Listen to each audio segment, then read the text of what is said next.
Even when you're trying to build a business or you're trying to build something special, you're not immune to the realities of life. And sometimes the realities of life become an all too familiar song and dance. So sometime in late October, we got that dreaded knock. That dreaded knock you do not want. It was the process server serving papers you do not want to get served. Well, what I'm not going to do is I'm not going to sit here and blame everything on circumstances. I'm not going to sit here and blame the government and say the system is broken and that somehow me being in my situation was somebody else's fault. I have to take responsibility for my own actions and me being in the situation that I'm in. Or was it? But what I will say is that it does come down to probable cause. I mean, there's a cause and effect for everything. Everything you do, every decision that you make. And I think with me, what it came down to was I could never say no. I've always had a pretty giving heart. And if someone needs help, I would always help them out, even at the detriment of my own situation. And I can't always blame that. That wasn't always the situation.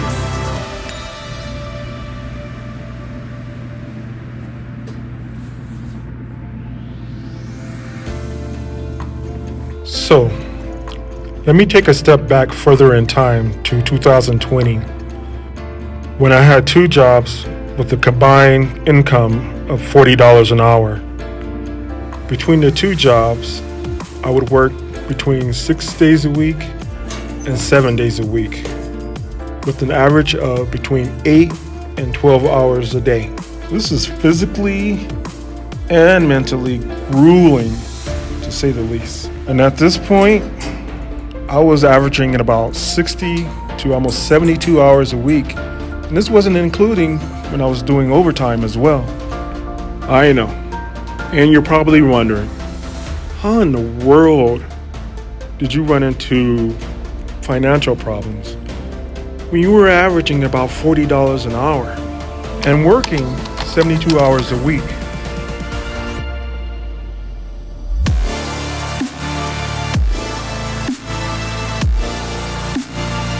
So herein lies the problem. When you're working 2 jobs, it's not sustainable. And look, I know there are people who can work 2 jobs for long periods of time. But what if one of those jobs was mentally, physically challenging, not to mention was bad for your health?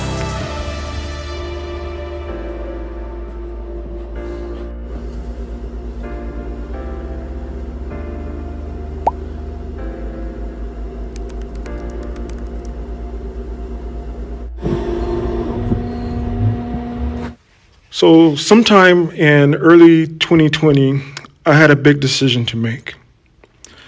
Do I stay with a job that pays well, but it's physically and mentally and health-wise detriment to myself?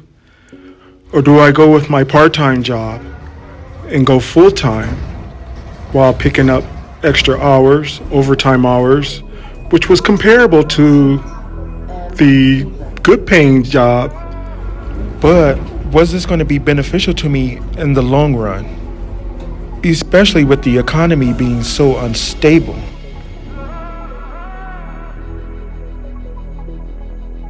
But I did love having 2 incomes.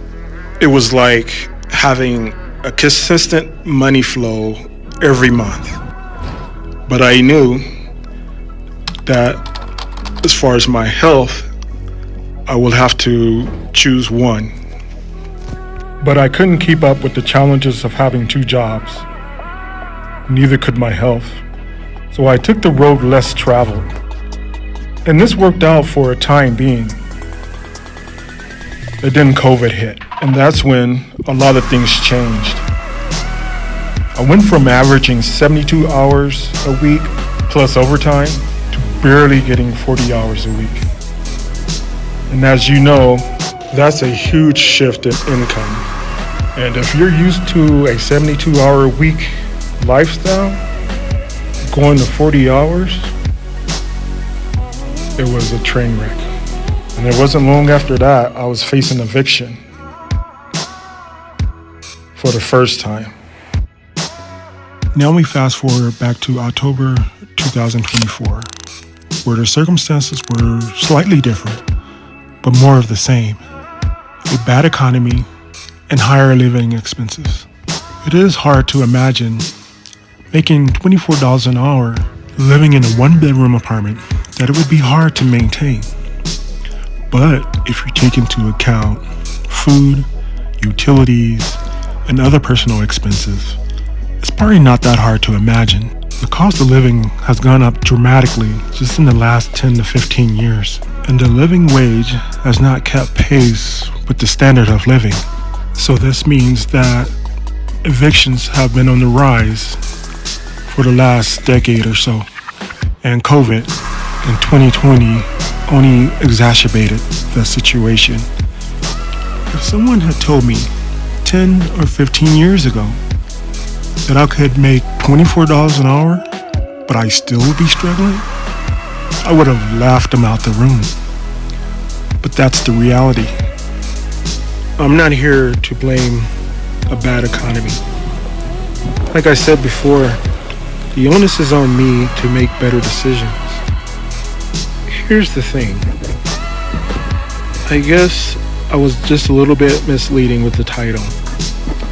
In that the both times that I was facing eviction, I was never actually evicted. Because whenever there was ever an indication of an eviction, I always packed up and left before it went through the process. So I guess technically that would be terminating the lease early. And here's another thing. We never left the place trashed or left behind items. We always left the place as though it was at the end of our lease and we were expecting a deposit. No, obviously, either way is not very good. But at the very least, we could leave with some dignity. And that's pretty much in a nutshell. It's the end of a chapter and the beginning of a new chapter with hopes that the next chapter is better.